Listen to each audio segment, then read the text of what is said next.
Hello అందరికీ కారం కారంగా పుల్ల పుల్లగా టమాటో చట్నీ చేశాను.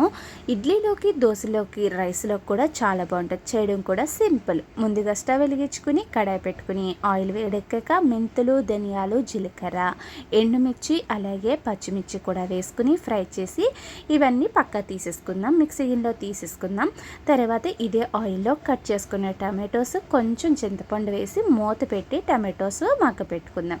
టమాటోస్ బాగా మగ్గిన తర్వాత స్టవ్ ఆఫ్ చేసి చల్లారి పెట్టుకుందాం. ఈ లోపల పచ్చిమిర్చి, ధనియాలు, ఉప్పు, వెల్లుల్లి వేసి మిక్సీ పట్టుకుందాం. మిక్సీ పట్టుకున్న దాంట్లో పచ్చి ఉల్లిపాయలు, చల్లారి పెట్టుకున్న టమాటోస్ కూడా వేసి కచ్చాపచ్చాగా మిక్సీ పట్టేసుకుందాం. పచ్చడి రెడీగా ఉంది కదా, ఇప్పుడు పోపు వేసేసుకుందాం.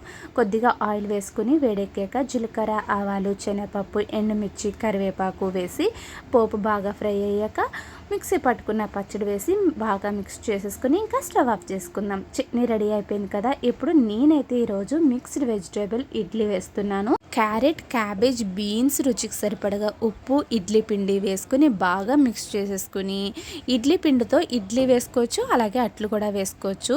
చాలా బాగుంటాయి మిక్స్డ్ వెజిటేబుల్తో ఇడ్లీ పిండితో అట్టు. అందుకని ఈరోజు అయితే కొన్ని ఇడ్లీ వేసాను, అలాగే అట్లు కూడా వేసాను. ఇప్పుడు మిక్స్డ్ వెజిటేబుల్ ఇడ్లీతో చక్కగా మిక్స్డ్ వెజిటేబుల్ అట్టుతో టమాటో చట్నీ వేసుకుని తింటుంటే టేస్ట్ అయితే అద్దిరిపోయింది.